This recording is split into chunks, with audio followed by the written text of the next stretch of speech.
ಯಾಕಂದ್ರೆ ಮಾನ್ಯ ಮುಖ್ಯಮಂತ್ರಿ ಸಿದ್ದರಾಮಯ್ಯಲ್ಲಿ ನಾನು ರೈತ ರಕ್ಷಣಾ ಸೇನೆ ರಾಜ್ಯಾಧ್ಯಕ್ಷರಾಗಿ ಓಪನ್ ಆಗಿ ಹೇಳ್ತಾ ಇದ್ದೀನಿ.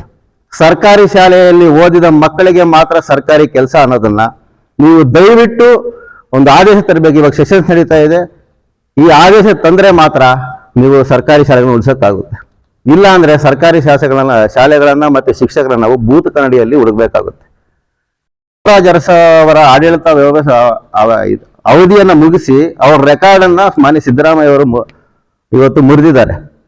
ಅದೇ ತರ ಮಾನ್ಯ ಇಂದಿರಾ ಗಾಂಧಿ ಅವರು ಉಳುವವನೇ ಭೂಮಿಯ ಒಡೆಯ ಅಂತ ಹೇಳ್ಬಿಟ್ಟು ಒಂದು ಕಾಯ್ದೆ ತಂದು ಸುಮಾರು ಲಕ್ಷಾಂತರ ರೈತರಿಗೆ ಅನುಕೂಲ ಮಾಡಿಕೊಟ್ರು. ಈಗ ಸರ್ಕಾರಿ ಶಾಲೆ ಉಳಿಸುವಲ್ಲಿ ಮಾನ್ಯ ಮುಖ್ಯಮಂತ್ರಿಯವರಲ್ಲಿ ನಾನು ಇರೋ ಮನವಿ ಏನಾದರೆ, ಸರ್ಕಾರಿ ಶಾಲೆಯಲ್ಲಿ ಯಾರು ಓದ್ತಾರೋ ಅವ್ರಿಗೆ ಮಾತ್ರ ಸರ್ಕಾರಿ ಕೆಲಸವನ್ನ ಒಂದು ಆದೇಶ ಮಾಡಿಬಿಟ್ರೆ ನೀವು ಬಿಸಿ ಊಟ ಕೊಡೋ ಅವಶ್ಯಕತೆ ಇಲ್ಲ, ಮೊಟ್ಟೆ ಕೊಡೋ ಅವಶ್ಯಕತೆ ಇಲ್ಲ, ಶೂ ಕೊಡೋ ಅವಶ್ಯಕತೆ ಇಲ್ಲ, ಬುಕ್ ಕೊಡೋ ಅವಶ್ಯಕತೆ ಇಲ್ಲ.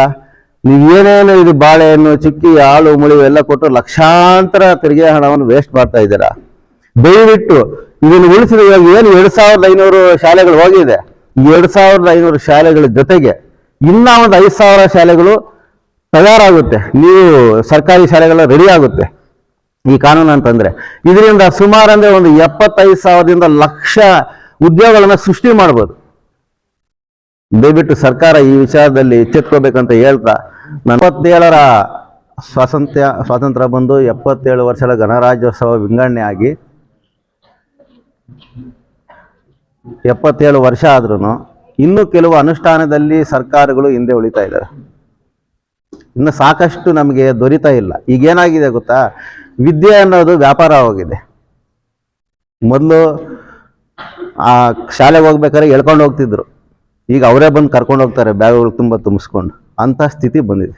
ಈ ಸ್ಥಿತಿ ಬರೋದಕ್ಕೆ ಕಾರಣ ಸರ್ಕಾರಗಳು, ಹೌದಲ್ವಾ? ನೀವು ಇವತ್ತು ಸರ್ಕಾರಿ ಶಾಲೆ ಅಂತ ಹೇಳ್ಬಿಟ್ರೆ ಬೇರೆಯವರು ಒಂಥರ ನಿಮ್ಮನ್ನು ನೋಡ್ತಾರೆ, ಹಂಗಿಸ್ತಾರೆ.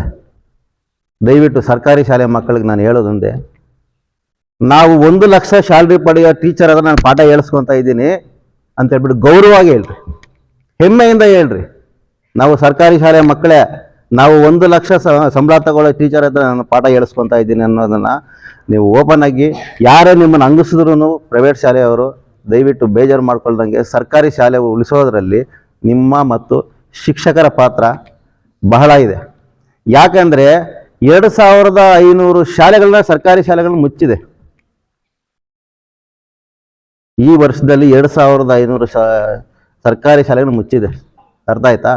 ಈ ತರ ಆದ್ರೆ ಮುಂದೆ ಸರ್ಕಾರಿ ಶಾಲೆಗಳನ್ನ ನಾವು ಬೂತ್ ಕನ್ನಡಿಯಲ್ಲಿ ಹುಡುಕ್ಬೇಕಾಗುತ್ತೆ.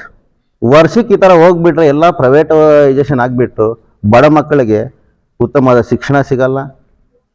ಶಿಕ್ಷಣ ವ್ಯವಸ್ಥೆಯಿಂದ ಸುಮಾರು ಮಿಡಲ್ ಕ್ಲಾಸ್ ಫ್ಯಾಮಿಲಿಗಳು ಇವತ್ತು ಹಳ್ಳಿಯಿಂದ ಟೌನ್ಗೆ ಬಂದು ಜಾಸ್ತಿ ನರಕ ಅನುಭವಿಸ್ತಾ ಇದ್ದಾರೆ.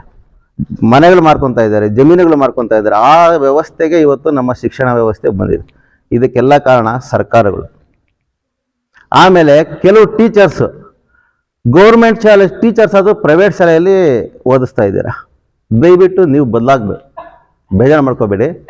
ನೀವು ಇವಾಗ ಮೊನ್ನೆ ಪ್ರಭಾವತಿ ಮೇಡಮ್ ಅವ್ರು ಹೇಳೋದು, ನಾನು ಬೇರೆ ಕಡೆ ಸೇರಿಸಿದ್ದೀನಿ, ತಿರ್ಗಾ ಅಲ್ಲಿಗೂ ನಾವು ಗೌರ್ಮೆಂಟ್ ಶಾಲೆಗೆ ಸೇರಿಸಿದೆ, ಅಲ್ಲಿಗೂ ಇಲ್ಲಿಗೂ ಡಿಫ್ರೆನ್ಸ್ ಏನು ಅಂತ ಹೇಳ್ಬಿಟ್ಟು ಅವರು ಮೊನ್ನೆ ಮಾತೃವಂದನಾ ಕಾರ್ಯಕ್ರಮದಲ್ಲಿ ವಿವರವಾಗಿ ತಿಳಿಸಿದ್ದಾರೆ ಅಂಬುಜಾ ಮೇಡಮ್ ಅವರು. ನಾವು ನಿಮ್ಗೆ ಹೇಳೋದೇನೆಂದರೆ, ಟೀಚರ್ಸ್ ಹೇಳೋದಂದರೆ, ನೀವು ಉಳಿಸ್ಕೊಂಡ್ರೇನೆ ನಿಮ್ಮಂಥ ಸಾವಿರಾರು ಜನಕ್ಕೆ ಕೆಲಸ ಸಿಗೋದು. ಸರ್ಕಾರಿ ಶಾಲೆ ಉಳಿಸ್ಕೊಳ್ಳೋದ್ರಲ್ಲಿ ಟೀಚರ್ಸ್ದು ಇವತ್ತು ಮುಖ್ಯ ಕೆಲಸ ಇದೆ. ನೀವಿದ್ರೆ ಸಾವಿರಾರು ಜನಕ್ಕೆ ಕೆಲಸ ಸಿಗುತ್ತೆ ಮುಂದೆ. ಈ ಶಾಲೆಗಳೇ ಹೊರಟೋದ್ರೆ ನಿಮ್ಗೆ ಕೆಲಸ ಎಲ್ಲಿ? ಈಗ 2500 ಶಾಲೆ ಹೋಗಿದೆ ಅಂದರೆ 2500 ಶಾಲೆಗಳಲ್ಲಿದ್ದ ಟೀಚರ್ಸ್ಗೆಲ್ಲ ಕೆಲಸ ಹೋಗಿದೆ. ಲಾಸ್ ಯಾರಿಗೆ? ಟೀಚರ್ಸ್ಗೆ. ಅಷ್ಟು ಕುಟುಂಬಗಳು ಇವತ್ತು ಬೀದಿಗೆ ಬರುತ್ತೆ. ನಾಳೆ ನಿಮ್ಮದು ಅದೇ ಪೊಸಿಷನ್ ಆಗ್ಬೋದು. ಅದಕ್ಕೋಸ್ಕರ ಟೀಚರ್ಸು ನೀವು ಎಚ್ಚೆತ್ಕೊಳ್ಬೇಕು. ಆಮೇಲೆ ಸರ್ಕಾರ ಯಾವ ರೀತಿ ಕ್ರಮ ತೆಕ್ಕೋಬೇಕಂದ್ರೆ, ಮಾನ್ಯ ಮುಖ್ಯಮಂತ್ರಿ ಸಿದ್ದರಾಮಯ್ಯಲ್ಲಿ ನಾನು ರೈತ ರಕ್ಷಣಾ ಸೇನೆ ರಾಜ್ಯಾಧ್ಯಕ್ಷರಾಗಿ ಓಪನ್ ಆಗಿ ಹೇಳ್ತಾ ಇದ್ದೀನಿ. ಸರ್ಕಾರಿ ಶಾಲೆಯಲ್ಲಿ ಓದಿದ ಮಕ್ಕಳಿಗೆ ಮಾತ್ರ ಸರ್ಕಾರಿ ಕೆಲಸ ಅನ್ನೋದನ್ನ ನೀವು ದಯವಿಟ್ಟು ಒಂದು ಆದೇಶ ತರಬೇಕು. ಇವಾಗ ಸೆಷನ್ಸ್ ನಡೀತಾ ಇದೆ, ಈ ಆದೇಶ ತಂದ್ರೆ ಮಾತ್ರ ನೀವು ಸರ್ಕಾರಿ ಶಾಲೆಗಳನ್ನು ಉಳಿಸೋಕ್ಕಾಗುತ್ತೆ. ಇಲ್ಲ RRS ನ್ಯೂಸ್ ಗೌರಿಬಿದನೂರು ವರದಿ. ಗೌರಿಬಿದನೂರು ನಗರದ ಇಡುಗೂರು ರಸ್ತೆಯ ಆದರ್ಶ ಶಾಲೆಯಲ್ಲಿ 77ನೇ ಗಣರಾಜ್ಯೋತ್ಸವ ಆಚರಣೆ. ಈ ವೇಳೆಯಲ್ಲಿ ರೈತ ರಕ್ಷಣಾ ಸೇನೆಯ ರಾಜ್ಯಾಧ್ಯಕ್ಷರು ಮತ್ತು ಎಸ್ಡಿಎಂಸಿ ಸದಸ್ಯರೂ ಆದ ಡಾಕ್ಟರ್ ಆದಿ ಮೂರ್ತಿರೆಡ್ಡಿ ಅವರು ಮಾತನಾಡಿ, ಸರ್ಕಾರಿ ಶಾಲೆಯಲ್ಲಿ ಓದಿದ ಮಕ್ಕಳಿಗೆ ಮಾತ್ರ ಸರ್ಕಾರಿ ಕೆಲಸ ಎನ್ನುವ ಕಾಯಿದೆಯನ್ನು ತಂದು ಸರ್ಕಾರಿ ಶಾಲೆಗಳನ್ನು ಉಳಿಸಿ ಎಂದು ಮುಖ್ಯಮಂತ್ರಿಗಳಾದ ಸಿದ್ದರಾಮಯ್ಯನವರಿಗೆ ಮನವಿ ಮಾಡಿದರು. ಈ ಸಮಯದಲ್ಲಿ ಮುಖ್ಯೋಪಾಧ್ಯಾಯರಾದ ಗೋಪಿರವರು, ಜನಾರ್ದನ್ ರೆಡ್ಡಿ, ಆವಲಮೂರ್ತಿ, ಸುರೇಶ್ ಬಾಬು, ಮೋಹನ್ ಕುಮಾರ್, ಶಿಕ್ಷಕರು ಮತ್ತು ವಿದ್ಯಾರ್ಥಿಗಳು ಉಪಸ್ಥಿತರಿದ್ದರು.